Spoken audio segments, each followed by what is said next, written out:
Hello lovelies, it's me, Ash, and today we get to unbox this Mini Brands Mini-Mart from 5 Surprise, because that is just one of those little Ash things.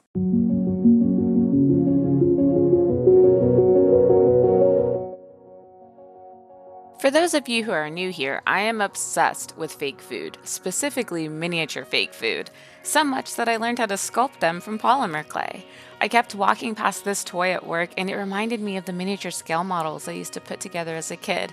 Naturally, I had to have it. I'd like to preface this video with some information I discovered after I shot all of this footage in chronological order while putting the toy together. There are very mixed reviews for this product since it is technically recommended for ages 3 years and up. Some reviews stated that they didn't get all the pieces they needed or pieces weren't fitting together properly, and I wanted to say that I got all the pieces I needed. I had one instance of pieces not fitting together properly, but I'll highlight that moment later in the video and explain how I resolved the issue. If you're going to purchase this product for a child, you might want to build it before giving it to them because they might be anticipating playing with the toy much more than keeping track of all the little pieces. I'm 32 years old and it still took me approximately 3.5 hours to put this market together. My interest in these products originated with the fact that I collect ball-jointed dolls, or otherwise known as BJD, and I wanted to take a look at the different items and get a feel for their scales. I just want to say, a little bit disappointed, and this did warrant some negative reviews as well. The fact that these items are not all built to the same scale. That's going to come into play later when the market is put together. They're all so cute and I adore them. One benefit about the fact that these are all different scale is that just means that more dolls get to play with them. Like the Reese's Piece container and the mints, for example, are very big in comparison to the box of Belvita or the guacamole. So some of this stuff kind of looks good with her. Some of it looks kind of like, that's a really big container of guacamole. This little bit here is just for anyone else who has an MSD and wants to see how the exclusive items scale. I really can't get over how weird the mint tin scale is. My original plan was to shoot this whole video, put it all in a time lapse, and then just toss it onto YouTube. After I was reading all the reviews and seeing how many people were struggling with putting their sets together, I thought it'd be kind of cool to do a build it with me, so I can hopefully answer some questions that people have along the way while they build their own set. Looking through the instructions and then taking a look at the bags, I realized that there isn't really any labels on what you're building to what bag it's in, so it kind of took a second to feel my way through them and open up a few so that I could go along with the instructions.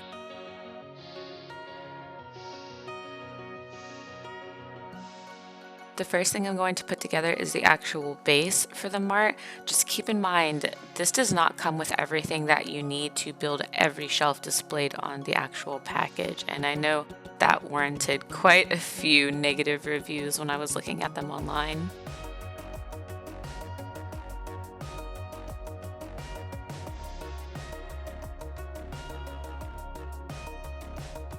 Putting these pieces together is relatively simple. There are letters on every square, and you can also kind of match up the notches to the notches that are on the floor diagram in the booklet.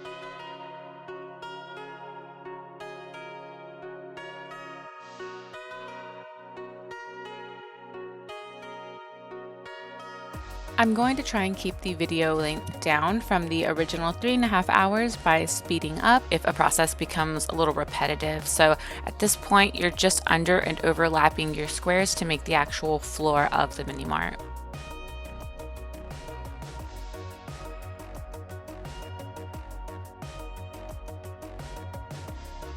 It's always fun trying to shoot these perspective types of videos without getting your head in the shot, so I apologize because it does sneak in there every now and then.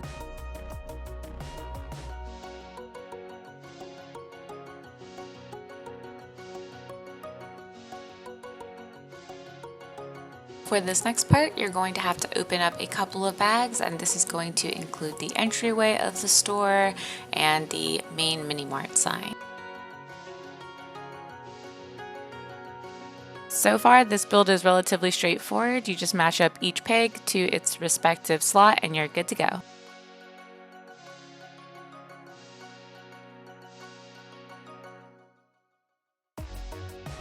This is also where the tedious task of applying all of these little stickers to all of this little pieces kicks in, so brace yourself.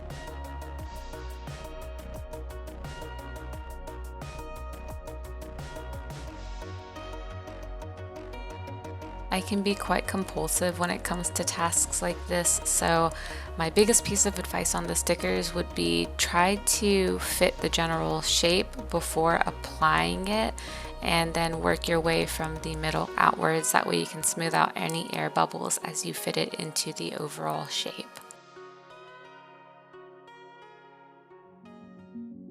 Next up is the check stands, and there is going to be a little bit of lighting quality change because it was getting pretty late as I was working on this, and I decided to start back up the next morning when it was brighter outside. There was something about building these check stands, even though they're so simple, that kept confusing me, so I opted to build the outside sections first and then group them in the middle. That's just what worked out best for me. The actual check stands are a little rickety on their own, but once you get them placed into the floor, the pegs kind of hold it all together.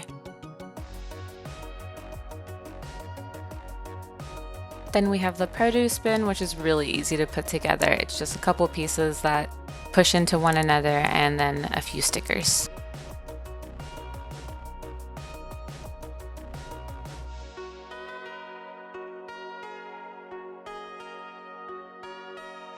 Next up is the double fridge, which is really easy to put together, but I would advise you to put the stickers that go on the side before you put both of them together underneath the sign. It's not a big deal to fix this later, but just something small I ran into.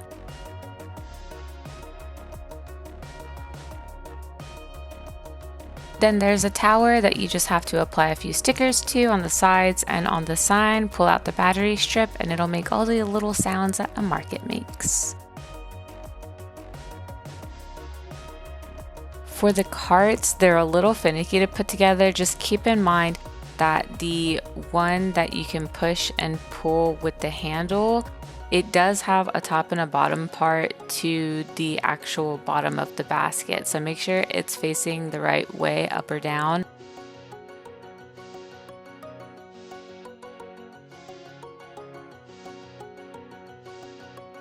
I'm going to slow the video down here for a struggle point in my particular build. I was having trouble getting the bumper on the front of the full-sized trolley. If you're struggling with that same situation, you might realize what I realized I was doing wrong, which there are two frames that go on the bottom and then sort of the middle part of the trolley. If you're having to force it, try to switch those two, because that's ultimately what fixed my problem for me. I almost broke that bumper piece because I kept trying to force it. So don't force it, not worth it.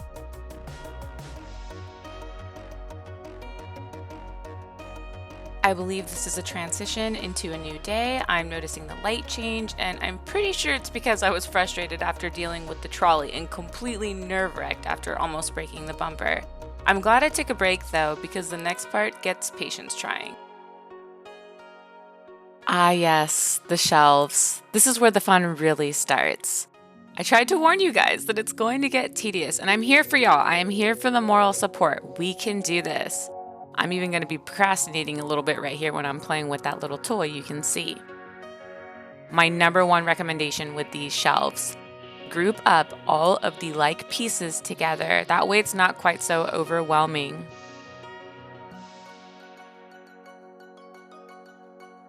Thanks to my job at a grocery market, I can 100% verify for you that the process of applying all these shelf labels is just as finicky as doing it in real life.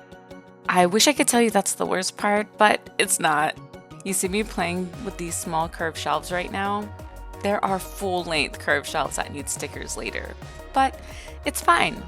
We're fine. Everything is fine.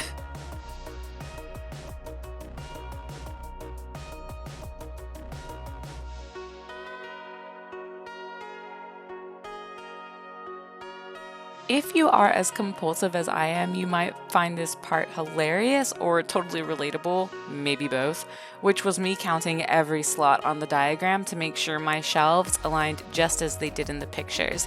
I don't think you have to do this, but I just thought it was a funny side note.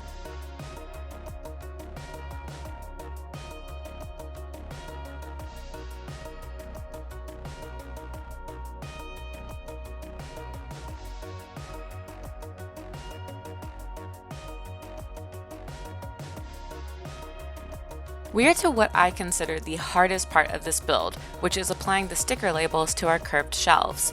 I wanted to slow down an example of how I did this after figuring out a good trial and error method on the first shelf. Keeping in mind, the stickers are not curved for the shelf, and that's why this part can be so frustrating if you want them to look as good as possible. The best way for me to complete this process with minimal air bubbles was by laying down the left side of the sticker to line up, but not pressing firmly yet. Instead, press firmly on the center of the sticker and then work your way out towards either end of the shelf.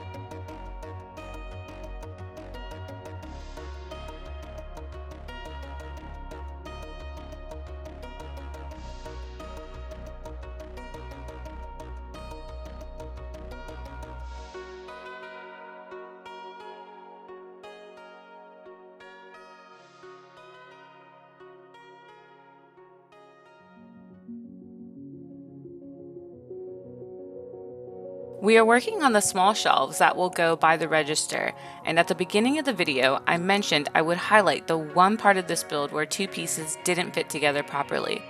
The reason for this in my situation was the slot of the blue piece here had not been punched properly, so the gray piece for the adjustable shelf was unable to fit into the slot as it was designed to. This is not an uncommon issue, so I actually have a small file in my modding kit since I work with miniatures quite often. I understand not everyone might have this tool at their disposal, but you can even cut down a regular cardboard nail file, or you might try very carefully removing the excess blockage with an X-Acto blade. I recommend slowly filing bit by bit because it's easier to take off more, but you can't really put it back on if you remove too much.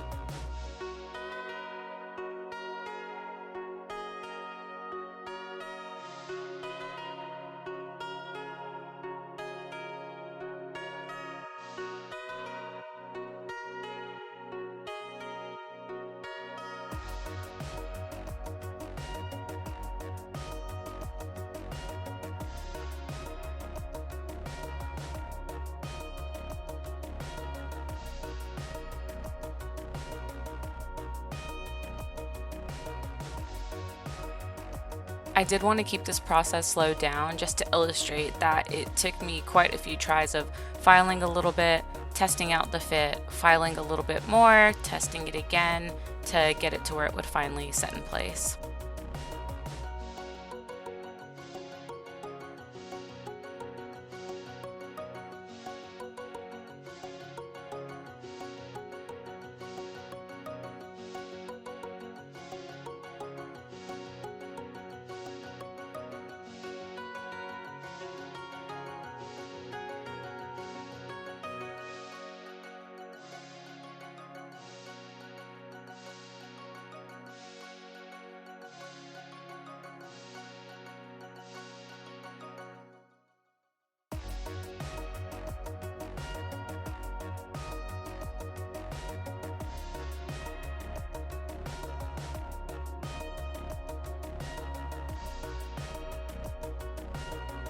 Yay! And then we finally got it to fit.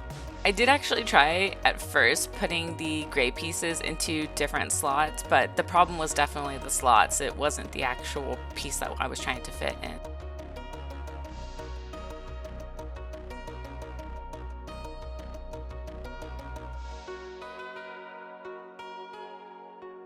And this was an issue on both of the blue pieces that these adjustable shelves were supposed to fit into. So I'm just gonna go ahead and speed myself through working on the second one.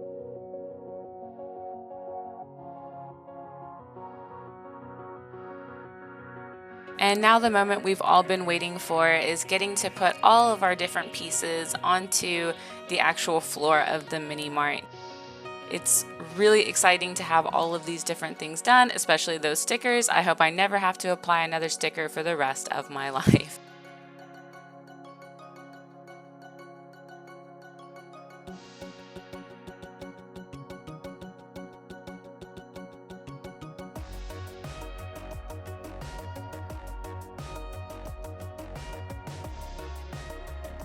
We get to do the part that everybody should be so excited about, which is putting the items on the shelves. But as I mentioned way earlier in the video, the tiny items are not all built to the same scale, and this is exactly why so many people, including myself, are a little disappointed with this product, because due to them being different scale, they don't actually fit on the shelves very well.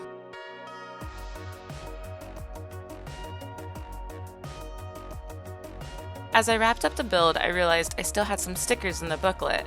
One of them went on top of the produce bin, and a couple went onto the cash registers. Even then, I had a few shelf labels left over that I assumed were just extras.